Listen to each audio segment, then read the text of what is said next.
Sampaikan Pak Mahfud, kesimpulan saya sementara sebenarnya kalau tadi dulu Orde Baru yang curang pemerintahnya, sekarang partai. Sebenarnya dari dulu berarti yang tertib itu rakyatnya Pak ya. Bener loh. Ya.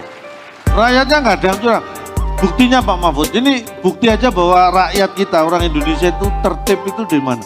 Di Amerika Pak Mahfud, ini saya survei.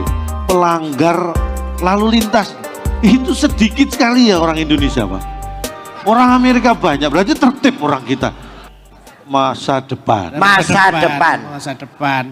Dan harus membuat damai kira-kira itu. MD membuat damai. Ya. Tapi kalau yang disampaikan Pak Mahfud, kesimpulan saya sementara sebenarnya kalau tadi dulu Orde Baru yang curang pemerintahnya, sekarang partai. Sebenarnya dari dulu berarti yang tertib itu rakyatnya Pak ya.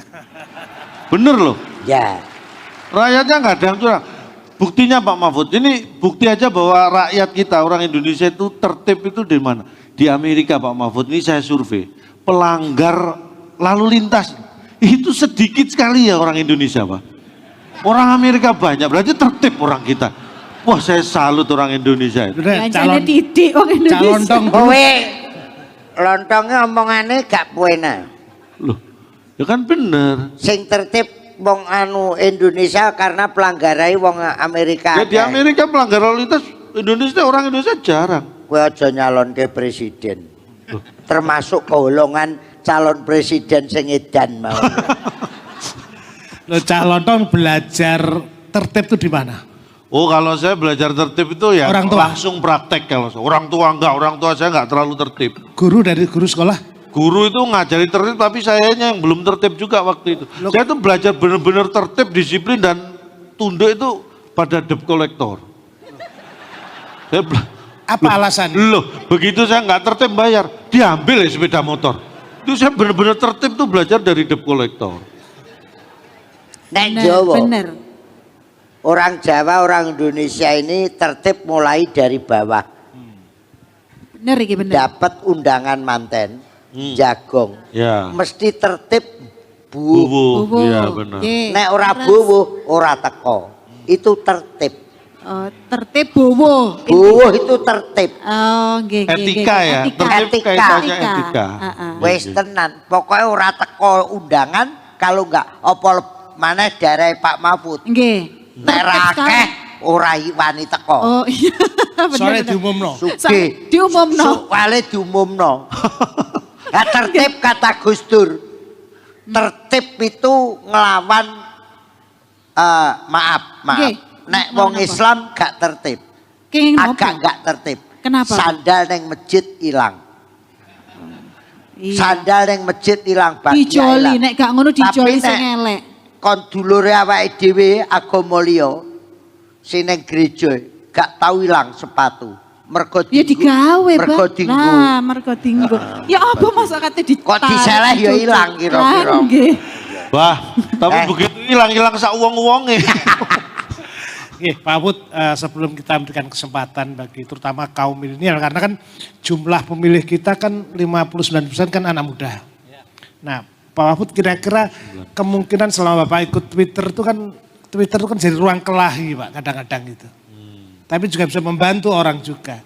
Pengalaman Pak Mahfud masuk dalam ruang itu apa yang wacana yang Sosial muncul media gitu, ya. Sosial media Pak. Ya, tadi Twitter tuh memang bisa merusak. Ya, seperti kemarin tuh di banyak kasus ya. Kadangkala kita ini ditipu oleh Twitter, oleh medsos, oleh potongan-potongan berita yang clickbait itu, yang tidak ada itu.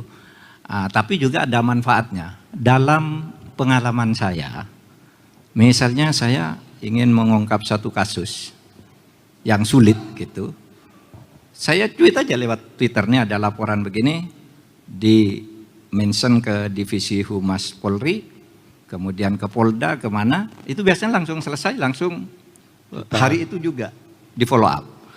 Misalnya begini, seminggu lalu tuh saya mendapat potongan video seorang pembantu rumah tangga menangis di YouTube, tolong saya ini disiksa, tolong. Saya mau keluar enggak boleh, saya dianiaya gitu, nangis. Tapi kita enggak tahu orangnya di mana. Lalu saya kirim ke Polri, ada cyber police di situ. Yang ngirim Pak Mahfud saya atau kirim, saya ngirim ke dia. Bapak tolong, sendiri ya? iya. Okay. Saya di Twitter tolong masyarakat dibantu. Ini orang ini di mana kita tidak tahu, tapi tolong dibantu. Saya katakan polisi punya alat untuk tahu ini di mana, karena saya sering menggunakan. Kalau ada apa gitu, siapa ini, sebentar ketemu. Nah ini yang orang yang nangis perempuan dari Garut ini apa? Saya tweet itu jam 7, kemudian jam 10 sudah ada jawaban. Orang ini ada di Dahran, Saudi Arabia, rumahnya nomor sekian, ini sekian, dan sekarang sedang akan dijemput oleh Kedutaan Besar Republik Indonesia. Langsung, padahal dia nangis sudah 5 hari, tidak ada yang tahu ada di mana. Saya tweetkan ke polisi, tolong dicari, pasti ketemu kalau Anda yang cari, ketemu orangnya. Nah itu manfaat dari medsos. Saya juga pernah, misalnya seorang perempuan bendahara namanya Nur Hayati ya di Garut. Lurah Itu gitu? iya, bendahara lurah. Lurahnya korupsi, selama 2 tahun korupsi. Nur Hayati ini kan tidak enak kenal lurah, tapi sudah 2 tahun dia lapor. Malah yang ditangkap Nur Hayati ini katanya kamu membiarkan orang korupsi 2 tahun, padahal dia lapor. Berarti kamu ikut serta korupsi. Dia jadi tersangka. Sudah tersangka, sudah dilimpahkan kasusnya dari polisi ke kejaksaan.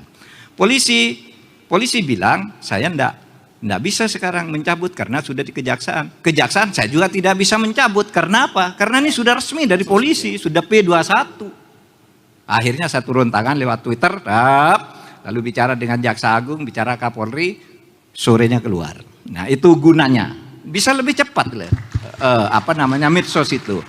Nah dalam hal ini saya gunakan terus medsos. Ya, tapi ini kan Pak Menteri sebagai pribadi Mahfud.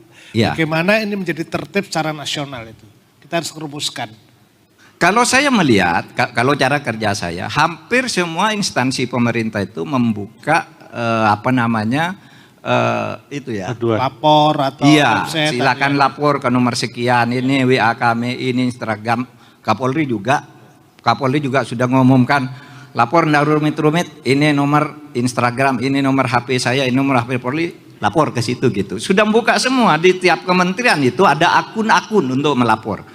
Tapi kita tidak tahu apakah yang mengolah itu benar atau tidak. Karena saya jarang mendengar bahwa kasus itu selesai karena laporan melalui akun Twitter. Tapi yang berkali-kali saya bisa, orang hampir dipecat jadi dosen di Indonesia namanya Saiful Majdi, kurang 3 hari ini tidak ada keputusan, vonisnya inkrah, dia akan selamanya menjadi terpidana. Tapi waktu itu saya kejar dengan Twitter, saya telepon Polri, saya telepon DPR sidang hari ini diputuskan dia diberi amnesti oleh Presiden, selesai, hanya dengan medsos. Kalau saya manggil lewat surat, suruh menghadap dulu, itu lewat waktunya. Ganti lebaran Pak. Iya. Oleh sebab itu ada gunanya tuh medsos, tetapi juga hati-hati karena itu juga bisa membunuh banyak orang karena kesalahpahaman, karena fitnah-fitnah dan sebagainya. Ya, Ya. Menarik Pak Menteri, karena ada kalimat yang penting saya kira tidak semua yang kita ketahui juga disampaikan, maka ketahuilah yang tidak boleh Anda sampaikan. Ini kan butuh pengetahuan, nanti Pak Henry dan kawan-kawan mengisi, tapi kita berikan kesempatan Mbak Rina, kita tawarkan mungkin ada yang ingin menanyakan langsung kepada Pak Menteri. Barangkali ada yang mau tanya, Hanya dengan cangkruan kita bisa mendapatkan gambaran langsung. Oh, cara berpikir Pak Menteri itu begitu. Yang Cak Lodong mungkin yang ada yang ditanyakan. Saya sudah siapkan. Monggo Pak. Orang duwe pertanyaan kok. Jenengan menika Apa itu udah nyiapin pertanyaan, diem itu dalam ngantuk itu. Wonten pertanyaan, Pak. Nopo? Saya hanya satu. Nopo, Pak? Saya ini nggak akan menanyakan karena kedudukan saya di Jawa Timur sekarang akan mewakili Jawa Timur untuk di DPD. Oh, DPD, Dewan Perwakilan Daerah. Dewan Penasihat Dagelan. Kaget aku Pak. Tak pikir masuk Cangkruan partai. ini Nggih. Terus pundi? yang Pak Mahfud ini sudah jadi khas orang Indonesia. Contohnya orang di warung, orang waktu ngobrol dengan temannya, itu sudah cangkruan. Jadi sambung rasa. Kalau Mbah Harto dulu mengatakan sambung rasa. Jadi ini ciri khas yang luar biasa. Oke. Pertanyaannya hanya satu Pak Mahfud, ini diteruskan nggak program ini untuk Iya, Pak. daerah-daerah lain? Pi, ini pertanyaannya tuh maksudnya tentang tertib. Lah kok golek job-joban? Piye to, Bang? Ikler salah tompoi. Lah terus nopo? Golek bikin malu. job-joban. Lah, Maaf apa? Kang Lontong, Cak Ya. Lontong. Oh salah. Kleru. Oh Mbak salah. Kiro nanyakan cangkruan ini program ini dilanjutkan di daerah lain nggak? Di Kiasari job saru. Lah nopo? Seniman, ada Oh. Menko Polhukam, ada Bukoviva. Ndak cari Kaya job. golek tanggapan, golek job saru. Lah nopo? Lah nopo? Saru. Lah nggih, saru. Nek kita nanyakan saru. Oh saru. Saru nek iki gak dilanjutkan. Itu saru. Lah Bapak. Ya silakan mungkin ada yang Silakan. menyampaikan. Monggo. Dilanjutkan. Ya. Oke, silakan. Monggo, kita Itu silakan. ada yang angkat tangan. Ada Bapak Mahfud selaku Menko Polhukam, kalau rakyat bawah itu saya rasa aman-aman saja.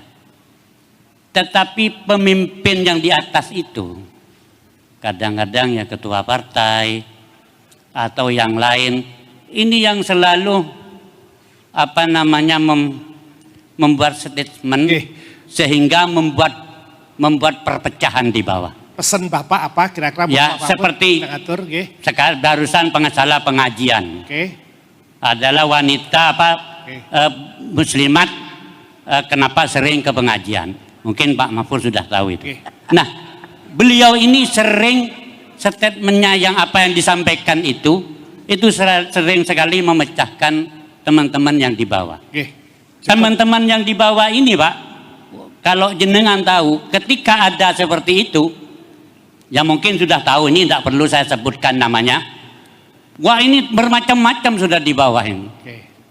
Ya mungkin itu. Oke, Jadi makasih, saya minta Bapak. tolong kepada Menko Polhukam agar supaya memberi masukan lah kepada pemimpin-pemimpin partai, baik Oke. menteri ataupun Baik. yang lain. Sudah kita Terima tangkap, kasih. Bapak. Ya. Assalamualaikum warahmatullahi wabarakatuh. Calon dong ini yang ngancung itu ada 29. Hah?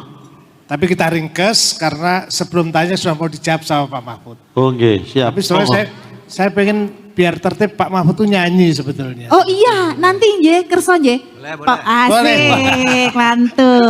Bukan nyanyi ya, Tak, siapkan musiknya ya, solawat asril. Oh, solawat asik. Oke. Bisa ya? Lanting, ngerti Oke. ora? Allahumma Aman, sholli ala siapkan ya iramanya ya. Disiapin, Sekarang saya mau disiapin. jawab dulu. Wah, jawab. Allah. Oke. Saya jawab dulu, nanti yang akan menjawab ini semua ada Kiai Dasat, Latif, ada Mbak Alisa Wahid, ada Ya. Pak Fahmi Ismail, kemudian ada Pak Henry Subiakto, nanti akan menjawab itu semua. Ini udah disiapkan semuanya, 4 orang.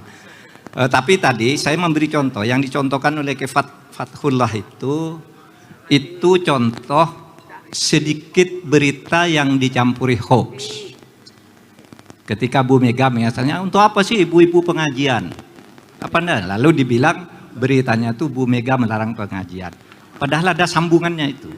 Sambungannya ibu-ibu jangan terlalu fokus ke pengajian. Kasihan tuh anak-anak banyak yang rusak karena ditinggal oleh ibu-ibu. Cuma itu aja sebenarnya. Substansinya kan benar agar anak-anak itu tidak sampai menjadi seperti Mario. Stunting. Seperti apa? Stunting. Iya, dan Kebanyakan sebagainya ditinggal ibunya ya. gitu. Tapi enggak apa-apa, itu kritik dari masyarakat gitu. Nanti kita dengarkan tuh penjelasan dari Ustadz Dasaat Latif. Saya cerita sedikit. Ustadz Dasaat Latif ini menjadi guru rohani dan kehidupan di dalam rumah saya juga. Karena kalau saya di rumah tuh mau tidur gitu nyetel tuh YouTube-nya tuh yang lucu-lucu. Nah, yang diantara yang lucu-lucu itu begini ceritanya. Seorang Kapolres ditegur tuh oleh masyarakat. Pak Kapolres, kenapa sampean takut sama istri? Kok enggak berani bertindak, diperintah istrinya foya-foya. Enggak, saya enggak takut sama istri katanya. Cuma saja istri saya lebih berani dari saya. Yang jadi Polres satunya ditanya, Polres kamu anda takut? Saya enggak takut sama istri, tapi istri saya itu temannya Bu Kapolda. Nah, Bu Kapolda itu berani sekali sama suaminya sehingga kalau suaminya marahi saya lewat istrinya, saya jadi takut pada istri. Ini ceritanya kayak Dasat. Jadi saya sering gitu kalau mau memberi nasihat istri itu saya nyetel YouTube-nya kayak Dasat, saya tidur gitu. Dan dengarkan sambil ketawa-ketawa gitu. Nah itu tidak usah langsung memberi nasihat kan, itu dengarkan sendiri saya tidur gitu. Tentang bagaimana akhlak berumah tangga dan sebagainya. Nah sekarang kita lihat Pak Kiai Dasat kita undang nih bersama narasumber yang lain karena apa? Karena ini masalah hoax. Beliau adalah doktor dalam ilmu komunikasi dan ilmu syariah. 2 doktornya beliau itu hebat. Tepuk tangan.